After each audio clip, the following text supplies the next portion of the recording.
¿cuál es la que más te molesta? Bueno, te estoy tratando de tú, me he aventurado a tratarte de tú. Me parece muy bien. Yo creo que estamos en edad todavía para tratarnos de tú, ¿no? Pues claro. Que es casi un milagro que de ahí pueda ser algo. Parlamentos nacionales, que son parlamentos, digamos, de confrontación. El Parlamento Europeo es por naturaleza un parlamento de acuerdo y de consenso. Lo que se quiera que salga del Parlamento Europeo tiene que tener por lo menos el apoyo de 3-4 fuerzas. ¿Y crees que el estado convulso de las políticas internas de cada país de la Unión Europea está afectando al propio funcionamiento de la Unión? Sí. Y como tú bien recordabas, la Unión Europea la componen 27 estados, cada uno de su padre y de su madre. España es el pequeño de los países grandes y el grande de los países pequeños. Bueno, la verdad es que la perspectiva de que Putin y Xi Jinping vivan 150 años es, es desmoralizadora para cualquiera, ¿no?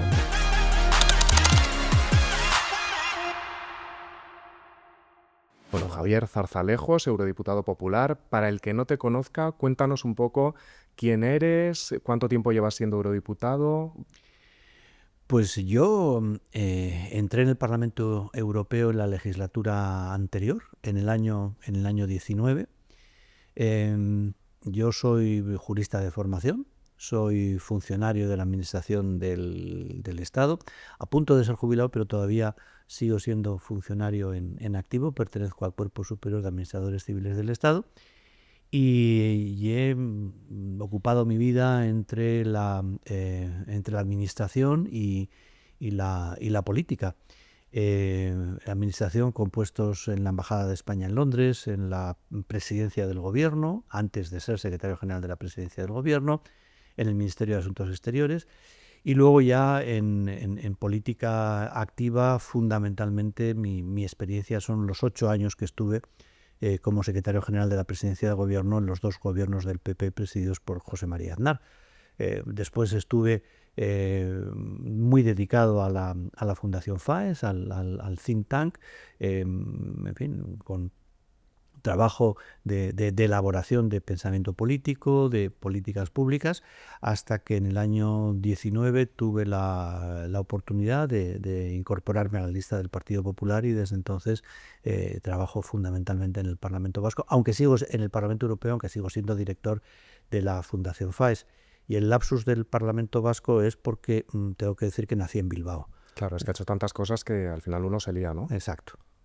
Muy bien, pues volviendo al tema que nos incumbe, al Parlamento Europeo, hay muchas creencias entre la gente sobre los europarlamentarios. Una de ellas es, por ejemplo, que no trabajan mucho.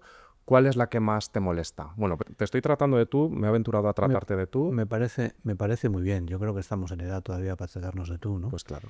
La idea que siempre se ha extendido, y ahora que estamos hablando de bulos y de desinformación, es que los diputados europeos cobramos mucho y trabajamos muy poco. Yo no me quejo de la retribución que tienen los diputados europeos, teniendo en cuenta que tenemos una vida bastante ajetreada, que tenemos 2 casas, tenemos que vivir al menos en 2 ciudades, pero en fin, ese es un tema que está ahí. Además, afortunadamente es público, con lo cual cada uno puede juzgar. Sí me molesta más que se piensa que los diputados del Parlamento Europeo no trabajamos mucho, ¿no? Yo creo que realmente es todo lo contrario, porque en el Parlamento Europeo el trabajo del diputado individual es muy importante, es seguramente más importante que el enfoque que tenemos en los parlamentos nacionales, donde cuenta más el grupo, cuenta más el propio partido político, ¿no? Trabaja más, por lo tanto, un eurodiputado que un diputado del Congreso de los Diputados. Pues yo creo, yo me voy a aventurar a decir que sí, entre otras cosas porque el Parlamento Europeo tiene algunas características curiosas. El Parlamento Europeo no tiene periodos de sesiones, no llegan las Navidades y entonces pues de diciembre a enero o a febrero pues no hay sesiones en el Parlamento. No, el Parlamento Europeo está activo durante todo el año. El Parlamento Europeo no se disuelve. En España, por ejemplo, cuando hay elecciones, el Parlamento se disuelve, hay unos plazos muy largos hasta que se celebran las elecciones, de 50 días desde la disolución, y después hay unos periodos también largos hasta que el nuevo Parlamento se pone en funcionamiento. En el Parlamento Europeo no. Cuando hay unas elecciones, tuvimos unas elecciones en junio, al mes siguiente los nuevos diputados o los diputados elegidos estábamos ya funcionando. Y además ahí no hay solución de continuidad. Los diputados de la legislatura saliente lo son hasta que un día de julio vienen los nuevos diputados y les sustituyen, pero mientras tanto el Parlamento funciona. No se descansa ni un solo día. No se descansa ni un solo día. De hecho, una de las cosas, cuando uno se incorpora al Parlamento Europeo, y yo tenía alguna experiencia, digamos, en trabajar en organizaciones amplias, uno tiene la sensación de que se sube a un tren en marcha. De modo que ahí no puedes esperar a llegar sesiones muy solemnes de constitución, organización. No, tú subes a un tren en marcha y ahí es donde tienes que buscar tu terreno de especialización, tu nicho de actividad. Somos 720 eurodiputados, las comisiones a las que te interesa pertenecer y a las que tu grupo considera que es útil que pertenezcas, pero insisto, tú saltas a un tren en marcha, hombre, y no digo que te tengas que buscar la vida, pero que realmente es una prueba de adaptación y de resistencia a una organización que no descansa. Eso en cuanto al Parlamento, pero la gente en su casa es verdad que tiene un poco de lío, hay muchas instituciones en Bruselas, Estrasburgo, Luxemburgo. Claro. ¿Crees que la gente sabe diferenciar qué es el Parlamento, qué es la Comisión, qué es el Consejo? Pues no siempre es fácil, pero lo importante es que el Parlamento, como su propio nombre indica, es un Parlamento, es decir, es una Cámara legisladora. Por tanto, de ahí salen las normas, las leyes europeas. No es legisladora única, tiene que contar con los Estados miembros, pero es una Cámara legisladora. El Parlamento legisla. El Parlamento debate y el Parlamento también aprueba, tiene una posición sobre los presupuestos. Lo acabamos de votar. Por otra parte, hay que decir que más del 60% del derecho que se aplica en España, que se aplica en los países europeos, más del 60% procede de la Unión Europea. Por lo tanto, tiene una implicación directa. Directa. Lo que pasa que a veces en el camino entre Bruselas y Madrid, para entendernos, se pierde el rastro. Por ejemplo, toda la ampliación de permisos de paternidad y de maternidad es de origen europeo. Luego los estados tienen margen para transponerlo, pero es de origen europeo. Y a veces produce una cierta frustración cuando hablamos de la necesidad de que la gente esté más familiarizada o conozca mejor lo que se hace en el Parlamento, el hecho, como digo, que en el trayecto entre Bruselas y Madrid, de las normas que aprueba el Parlamento Europeo, se pierde el rastro. Y entonces no se identifique que esas normas realmente proceden de Europa, de la Unión Europea. Esta legislatura no es la primera en la que está en el Parlamento Europeo. ¿Qué diferencias ve con la anterior? Bueno, ha habido un cambio. Cada vez que se producen elecciones, las cosas cambian y cambia el escenario político, ¿no? Yo recuerdo que las elecciones del año 19 de alguna manera quedaron presididas por la emergencia de los partidos verdes en Europa, que fueron una fuerza muy importante, por la fuerza que tuvo el movimiento, digamos, liberal inspirado por Macron, y también ya se empezaba a ver el incremento en las fuerzas, digamos, de extrema derecha o de derecha más conservadora, ¿no? En este caso lo que tenemos es un crecimiento del Partido Popular, un crecimiento importante de los partidos de la derecha más conservadora y una importante caída de los verdes y de los liberales. Es decir, los ciclos políticos actúan a nivel nacional y actúan también en el ámbito europeo. Eso lleva a una reorganización de las mayorías y a una reorganización del debate político y a una reorganización de nuestras habilidades a la hora de negociar las diferentes normas y las decisiones que tiene que tomar el Parlamento Europeo. Claro, el Parlamento Europeo tiene 700 y algo diputados. La fuerza mayoritaria es el Partido Popular, que no llega a los 200. Por tanto, lo que se quiera que salga del Parlamento Europeo tiene que tener por lo menos el apoyo de 3-4 fuerzas. A diferencia de los parlamentos nacionales, que son parlamentos, digamos, de confrontación, el Parlamento Europeo es por naturaleza un parlamento de acuerdo y de consenso, porque si no sería imposible que saliera nada de allí, ¿no? Y eso pues impone una dinámica de negociación, de relación, también de relación personal entre nosotros los diputados, que que se diferencia bastante de lo que ocurre a nivel nacional. A veces el consenso es más fácil, a veces es más difícil. Es evidente que el cimiento, ¿no?, sobre el que las instituciones europeas se han apoyado históricamente es la convergencia en un proyecto de integración europeo entre lo que fue la democracia cristiana, una derecha liberal, y los socialistas, la socialdemocracia, para entendernos.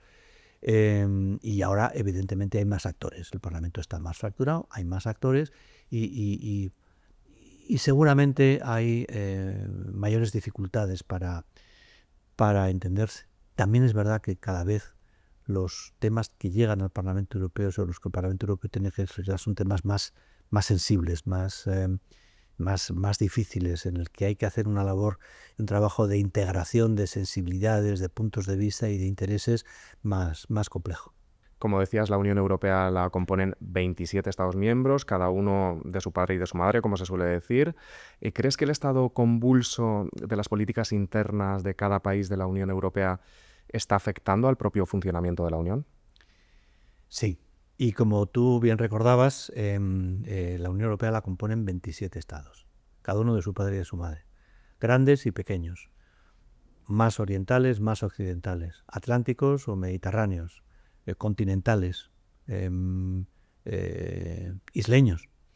Una unión que abarca desde el norte en la frontera rusa de Finlandia hasta la isla del Hierro, que es lo más occidental del territorio europeo. Y las Azores, ¿no? Y las Azores. Es verdad, tienes razón. Pero lo que tenemos aquí es 27 estados por un lado, 8 o 9 grupos políticos en el Parlamento, que tienen que ponerse de acuerdo con 27 estados miembros, que a su vez se tienen que poner de acuerdo sobre una propuesta de la Comisión, que la compone un comisario elegido por cada uno de los estados miembros. Quiero decir con esto, y lo digo en términos elogiosos para la Unión, que es casi un milagro que de ahí pueda ser algo. Y sin embargo, la Unión es capaz de legislar, la Unión es capaz de poner en práctica programas de recuperación, es capaz de poner en práctica programas y políticas de cohesión, políticas agrarias, apoyo a los estados, vigilancia de la situación del Estado de Derecho. Y eso hay que decirlo, digamos, como homenaje al final a la capacidad de compromiso para que todas las piezas encajen. Ahora bien, estamos en un momento en el que la política nacional en los Estados miembros en general está muy complicada. Hay un claro deterioro institucional, hay desviaciones respecto a los elementos centrales del Estado de Derecho y hay una enorme polarización en muchos países. Y esto está teniendo una repercusión directa en el Estado y en las perspectivas del proyecto europeo. Pongamos un ejemplo, yo lo digo a título exclusivamente pedagógico, porque siento una gran admiración por ese país, pero Francia. Francia es un país que cada 3 meses está con un gobierno distinto. Hemos perdido la cuenta ya de primeros ministros. Hemos perdido la cuenta.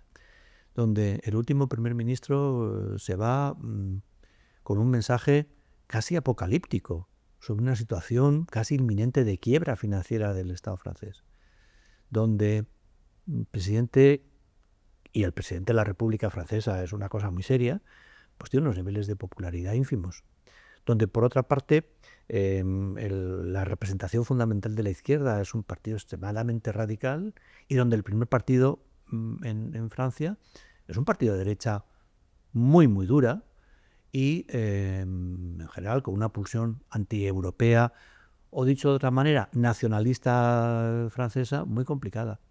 Claro, esto ocurre en Francia, pero Francia no es cualquier país dentro de la Unión Europea y naturalmente eso repercute.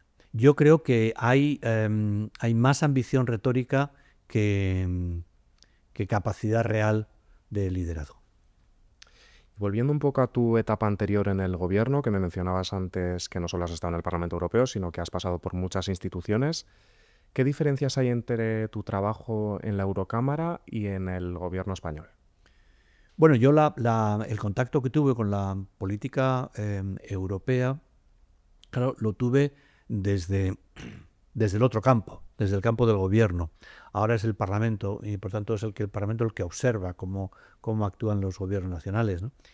Pero yo tuve la suerte de estar, digamos, en el núcleo más próximo al presidente del gobierno y por tanto en la formulación de políticas. O sea, para el que no lo sepa, ¿qué es lo que hacías? Yo era secretario general de la presidencia del gobierno, por tanto era uno de los colaboradores más directos en su momento del presidente Aznar. Y ese es un periodo que realmente es definitorio para España, porque es la negociación de los términos de la entrada en el euro. España entra en el euro y es cuando se produce la ampliación al este, a los países del este, Polonia, Hungría, los Bálticos, etcétera, y eso tiene una importancia extraordinaria. Pero bueno, el euro porque es la moneda única y España tenía que estar como miembro fundador, porque estás fuera del euro, en fin, no estás en la mesa de los niños, para entendernos. Había que hacer un esfuerzo, pero había que poner la economía española en condiciones de poder asumir ese compromiso. Y después la ampliación con la entrada de países del este significaba que dentro de la Unión Europea había que volver a repartir las cartas y por tanto había que volver a ponerse de acuerdo sobre la cuota de poder que cada Estado tenía. Y ahí es donde hubo que jugar fuerte, porque España siempre ha estado en una posición complicada. España es el pequeño de los países grandes y el grande de los países pequeños. Entonces, en la Unión Europea los países grandes, estamos hablando de Alemania, pues en fin, ellos tienen su agenda y más o menos tienen su ámbito más o menos asegurado. Y los países pequeños, en una negociación, siempre pueden ser compensados de una manera, digamos, asequible para el resto. España no. España es un país que tiene una economía, que tiene una población grande, no tiene evidentemente la entidad económica de Alemania, pero tampoco se puede considerar un país pequeño. Y siempre nos movíamos en esta posición complicada cuando había que volver a repartir las cartas, ¿no? ¿De lo que más orgulloso te sientes es de eso, de la entrada de España en el euro? Yo creo que fue el gran logro de aquellos años de gobierno y asegurar para España en la nueva Unión Europea, en esta Unión Europea a 27, asegurar una posición de influencia, ¿no? La Unión Europea es un ámbito terriblemente competitivo. No pensemos que ahí los 27 estados llegan para darse abrazos. Ahí se lucha por intereses muy legítimos, ¿no? Y a veces lo que te puede ocurrir es el juego este de las sillas, ¿no? Que suena la música y entonces todos los participantes en el juego van dando vueltas alrededor de la silla, termina la música y te tienes que sentar. Y si no te sientas y te quedas de pie, te quedas fuera. Bueno, pues ahí hay que estar. Y yo creo que hemos tenido gobiernos que realmente lo han hecho muy bien. No voy a decir en los gobiernos que creo que lo han hecho peor.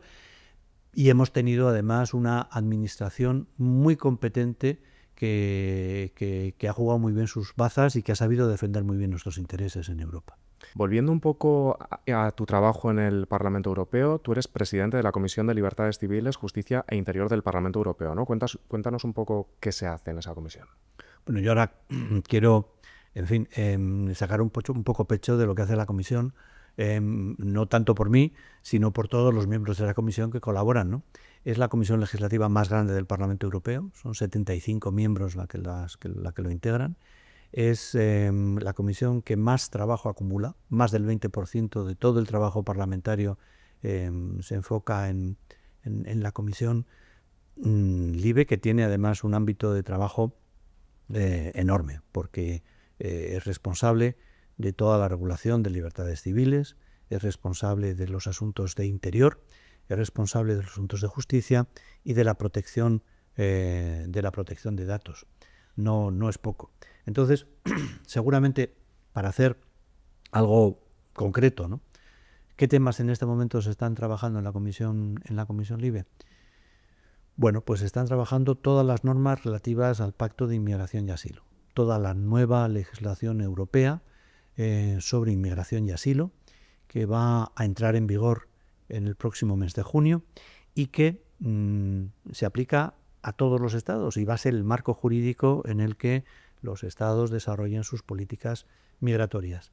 Desde cómo se controlan las fronteras, cuáles son los procedimientos para una persona que pide asilo, cuáles son los procedimientos para retornar a aquellas personas que no tengan derecho a estar en el territorio de la Unión Europea, qué pasa cuando un Estado tiene que afrontar una crisis migratoria porque se encuentra bajo una especial presión, lo que ha pasado en Lampedusa o lo que ha pasado en Grecia o lo que ha pasado en Canarias, por ejemplo, qué pasa cuando un Estado se encuentra con que llegan inmigrantes instigados por un Estado hostil, que es lo que les ha pasado a los finlandeses cuando los rusos pues, traen yemeníes para lanzarlos sobre la frontera finlandesa.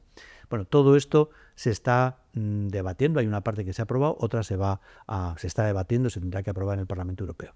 ¿Qué más estamos haciendo en este momento? Pues estamos terminando la negociación con el Consejo de una directiva anticorrupción. ¿Qué significa una directiva anticorrupción? La directiva anticorrupción significa que vamos a establecer en toda la Unión Europea un marco armonizado. Es decir, que los delitos relativos a corrupción serán los mismos en toda la Unión Europea y que las penas que se apliquen se van a mover dentro de unas horquillas máximas y mínimas.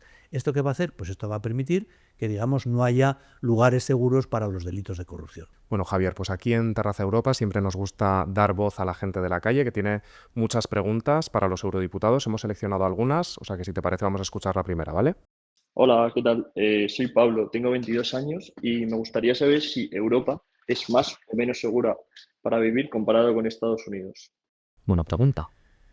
Europa mantiene en general niveles de seguridad muy altos. Yo creo que tenemos algunas ventajas culturales. Nos gustan menos las armas. Y en general tenemos instituciones que dotan de una mayor cohesión social. Ahora, no tenemos que confiarnos. En Europa el crimen organizado está subiendo. Es un crimen más transnacional, es un crimen que tiene unas estrategias más violentas, es un crimen que tiene también y está invirtiendo mucho en innovación tecnológica, porque estos instrumentos tecnológicos se quieren utilizar y tenemos que ser conscientes de que esta es una de las grandes prioridades en este momento para la cooperación con los Estados. Tenemos un problema muy serio de tráfico de drogas. En este momento hay una enorme presencia por ejemplo, de cocaína en la Unión Europea. El último informe de Europol, la directora ejecutiva de Europol decía que ya los traficantes no se molestan ni en cortar la cocaína. Es tal el volumen y el volumen que está llegando, bueno, y estamos también estableciendo estrategias para afrontar esto. Y después tenemos que afrontar también una seguridad que es la seguridad digital. Es decir, la forma en la que nosotros nos podemos mover seguros en el mundo digital, haciendo frente a lo que son las suplantaciones de identidad, a los delitos que se cometen en la web. Y aquí yo creo que nosotros también tenemos alguna ventaja y podemos decir que estamos en una senda positiva. Creo, Javier, que la siguiente pregunta tiene algo que ver con esto, así que vamos a escucharla. Me llamo Pablo, tengo 33 años y mi pregunta es que aquí hay que tener más miedo, si a un terrorista o a un hacker. Gracias. Yo creo que a lo que hay que tener más miedo y que es el verdadero desafío ahora es que los terroristas sean a la vez hackers. Este es nuestro gran punto de vulnerabilidad, porque un terrorista hacker puede causar un estrago mucho mayor que quien coloca una bomba. Todavía, afortunadamente, no hay asesinatos digitales, sí hay asesinatos de personalidad digital, ¿no? Pero quiero decir que en este momento el gran reto que tenemos es que el terrorismo se alíe con la tecnología y a lo mejor no por una bomba, pero sí tiene acceso a la fabricación de bombas mucho más mortíferas. Ese es el verdadero riesgo. Por lo tanto, no es uno u otro, sino una combinación de los dos, ¿no? Absolutamente, creo que ese es el riesgo en este momento principal cuando estamos hablando de cómo protegemos las infraestructuras críticas y cómo hacemos que la inteligencia artificial funcione para los buenos y funcione mucho menos para los malos. Pues vamos a escuchar nuestra tercera y última pregunta de la gente. Me llamo Rocío y tengo 40 años y me gustaría preguntar sobre el tema de la tecnología, ¿qué debería estar enseñándole a mi hijo de 5 años para que esté preparado para el futuro y que a lo mejor a día de hoy pues se me está escapando? Gracias. Bueno, yo soy padre y soy abuelo. Yo creo que lo mejor que se puede enseñar a un niño de 5 años es a que juegue todo lo que pueda, y que juegue con sus padres, que juegue con sus hermanos, que juegue con sus amigos. Eso para empezar. Segundo, acostumbrarle lo menos posible a las pantallas. Y cuando sea un poco más mayor, ir acomodando o adecuando la conversación que tiene uno a la evolución de la edad. Y algo importante, generar confianza entre padres e hijos para que puedan plantear un problema y comentar un problema que seguramente tendrán o es muy posible que puedan tener cuando utilizan la red. Problema de acoso, problema de un desconocido que intenta tener contacto con él. Y recomponer o reconstruir un cierto sentido de privacidad, ¿eh? No utilizar la red como vía de comunicación para abrir la puerta y que todo el mundo sepa, no sé, el pijama que nos ponemos para dormir, cómo desayunamos, la ropa que nos ponemos para vestir cuando salimos y dónde llegamos. Eso es como abrir la puerta a nuestra casa para que tengamos espectadores que casi de manera libre puedan asistir a nuestra vida diaria. Seamos un poco celosos de nuestra privacidad. Precisamente uno de los temas pendientes del Parlamento Europeo es cómo luchar contra el abuso sexual infantil. Es un tema muy complicado. ¿Cómo se puede hacer? Bueno, pues tiene que ser una mezcla de regulación legal, de cooperación con las plataformas y de capacidad de los estados de poner recursos adecuados, tanto humanos como materiales, para poder cumplir, ¿no? Para poder implementar estas normas. Y también hay que contar con las familias y con el sistema educativo, ¿no? Desgraciadamente es verdad que hay una parte del abuso sexual que se produce en el entorno más íntimo o más cercano de los niños, ¿no? Pero también es verdad, y a mí me parece que ahí es donde realmente los padres deberían focalizar más su atención, es en un fenómeno que se está produciendo en este momento. Más de la mitad de las denuncias, de los informes que hacen las agencias especializadas que siguen los contenidos en la web, están referidas a material explícito que los propios menores generan. ¿Cómo lo generan? Pues lo generan en intercambios sin mala fe, en el marco de una relación, digamos, romántica. La novia le manda una foto al novio, el novio le manda... Pero claro, cuando esa relación se rompe, esas imágenes quedan en manos de terceros, a veces por venganza, y eso termina en páginas donde se cultiva, ¿no? el abuso sexual de menores. Otras veces porque estos menores son objeto de atracción y por tanto se les convence para que produzcan esas imágenes. Y otras veces cuando estos menores son objeto de extorsión. Y hay un depredador que dice, si no me mandas una foto de esta manera o de esta otra, pues lo voy a difundir por tu colegio o se lo voy a decir a tus padres. Ahí estamos hablando de un menor que en su habitación tiene que afrontar esta situación tremenda. Y ahí es donde yo creo que los padres tienen, y su círculo más próximo, tanto parental como educativo, tienen un papel que cumplir. Otro de los temas en este entorno digital del que se ha hablado mucho, que ha generado mucha polémica, es el llamado chat control, la posibilidad de que Europa lea nuestras conversaciones. ¿Qué hay de cierto en todo esto y qué opinión tienes de esto? Bueno, yo creo que es una campaña eficaz, pero falsa. Cuando se habla de chat control, la idea de que haya una especie de gran hermano que lea nuestras conversaciones, primero, no hay ninguna norma que lo esté estableciendo. Segundo, es ilegal, desde el punto de vista del derecho de la Unión Europea, es ilegal una monitorización general de los contenidos de la web. Técnicamente es casi imposible y además es inútil. Es decir, ¿qué hace, no sé, las fuerzas de seguridad con la documentación de todas las conversaciones, todos los contenidos que se producen? Sería absolutamente inmanejable, ¿no? Entonces tenemos que ser selectivos y tenemos que establecer en toda regulación las garantías necesarias para conseguir el equilibrio entre las necesidades de protección, en este caso de los menores, y la salvaguarda de la privacidad. Y también añado, en caso de duda, por doloroso que pueda resultar, tenemos que inclinarnos por el respeto a la privacidad. Ahora bien, nosotros en el mundo físico aceptamos muchas restricciones. Cuando queremos coger un avión y pasamos por un escáner, cuando entramos en un edificio público, cuando enviamos un paquete o recibimos un paquete o una carta, sabemos que eso ha pasado por un escáner, ¿no? Bueno, determinadas limitaciones tendremos que aceptarlas también en el mundo digital. Y de hecho ya las estamos aceptando, a veces incluso aún no siendo conscientes de ella. Por lo tanto, es trasladar esos controles que vivimos en la vida física al entorno digital también, ¿no? Bueno, es estar dispuestos a aceptar con las debidas garantías que tiene que haber una regulación y que tiene que haber, en algunos casos, en algunas circunstancias, alguna limitación. Tenemos que aceptar con normalidad que si en el mundo físico no se puede, un menor de 18 años no puede comprar alcohol, algo tendremos que hacer también en el mundo digital, porque si no estaríamos creando dos mundos separados en el que al final haríamos del mundo digital un mundo sin ley.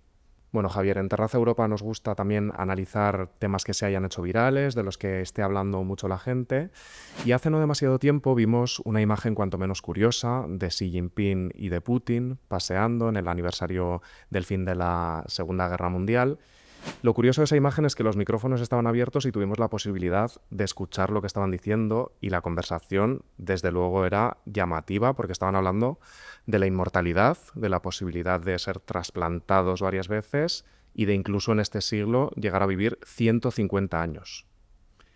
Bueno, la verdad es que la perspectiva de que Putin y Xi Jinping vivan 150 años es desmoralizadora para cualquiera, ¿no? Yo prefiero que la naturaleza siga su curso con él y con todos, con ellos y con todos. Pero es verdad que los desarrollos de la inteligencia artificial siguen sin estar escritos. Y evidentemente hay unos desarrollos de inteligencia artificial en el plano de la genética, en el plano inicial de lo que se llama transhumanismo, que son reales y que van a tener una repercusión, yo creo que en la mayoría de los casos positiva, en la capacidad para curar enfermedades, en la capacidad para hacer mucho más accesible tecnologías que curen a poblaciones enteras que en este momento están fuera de esa posibilidad. Pero también eso abre unos debates éticos, políticos e incluso económicos. ¿Qué haríamos con una población en el mundo que viva 150 años? ¿Hasta dónde tendríamos que trabajar? ¿O cuántos años podríamos estar sin trabajar? Es decir, todo esto son dilemas que en este momento se están sustanciando porque estamos en medio de una transformación que ya no solamente es tecnológica, es cultural, es social, es histórica, y eso siempre produce un efecto disruptivo del que todavía no somos conscientes. Por lo tanto, a ti, a nivel personal, si te dieran a elegir, es la idea de vivir 150 años o más no va contigo, ¿no? No me atrae en absoluto. Desde luego es un tema súper interesante del que podríamos estar hablando horas aquí en Terraza Europa, pero lamentablemente tenemos que despedir aquí la conversación. Javier Zarzalejos, eurodiputado popular en el Parlamento Europeo, muchísimas gracias, ha sido un placer. Muchísimas gracias. Y yo simplemente me quedaría con una idea, y es que a lo que debemos tener miedo es al miedo mismo. Cuando estamos hablando de todas estas transformaciones y de todos estos desafíos, tenemos que estar dispuestos a afrontarlos. Muchas gracias. Con esa idea nos quedamos y a vosotros os esperamos en el siguiente episodio de Terraza Europa.